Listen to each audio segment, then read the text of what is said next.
The print media that have a broad mainstream centrist readership. Like we saw in the film. The Corriere della Sera is the prime example. La Stampa, the newspaper of Turin, is the other. They are big centrists. It's like the Washington Post and the New York Times here in Italy. And he has been able to exercise a lot of indirect control of those papers. But can't you read in Corriere della Sera today, tomorrow, next week, strong criticism of Berlusconi?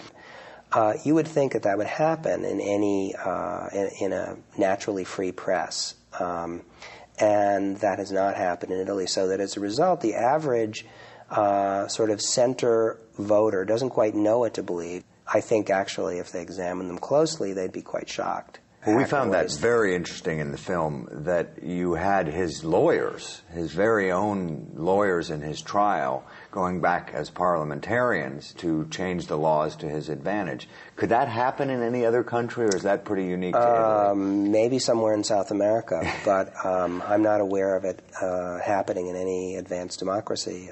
It's a very, very anomalous and peculiar situation. They literally would spend 2 or 3 days a week in Milan defending Berlusconi in their black lawyerly robes, and then fly back to Rome and then rewrite the laws that would then short-circuit the very trials in which he was a defendant. And that happens in all sorts of areas, including business areas, economic legislation.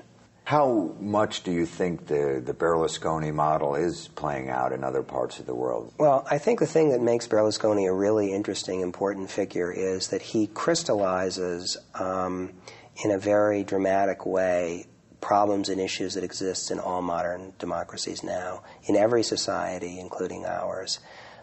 Money, media, and political power are very closely connected. He's understood, maybe more than any politician, that if something doesn't appear on television, it doesn't exist. You look at the recent decision of Arnold Schwarzenegger to enter the race for governorship. The fact that he is a celebrity, a TV personality, movie personality with an enormous amount of money makes him a player from one day to the next. I don't think people have fully processed how deeply television has changed the political process in our own world.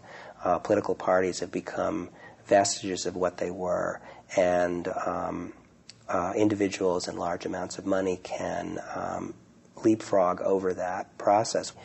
In Italy, it exists in a much kind of neuter and cruder way, but I think people everywhere in this country as well have a very dismaying feeling that politics is going over their heads, is being decided by wealthy interests that don't take them into consideration, and are bending the legislative process in their own behalf. People get used to that and say, well, if they can do that in Italy, then what's the big deal if I do it to a lesser degree here in France or in England or in this country?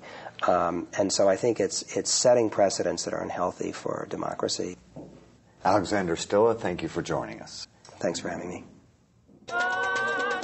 Next time on Wide Angle, South Africa. 10 years after apartheid, the country has failed to deliver prosperity for the black majority. They do not see that we don't have jobs. Now the government has a new plan to spread the wealth. Will black economic empowerment improve the odds for South Africa's majority? On the next Wide Angle. Stay with Wide Angle at PBS Online. Explore Berlusconi's media empire. Learn about Italy's post-war politics and evaluate Berlusconi's impact on democracy. It's all at pbs.org.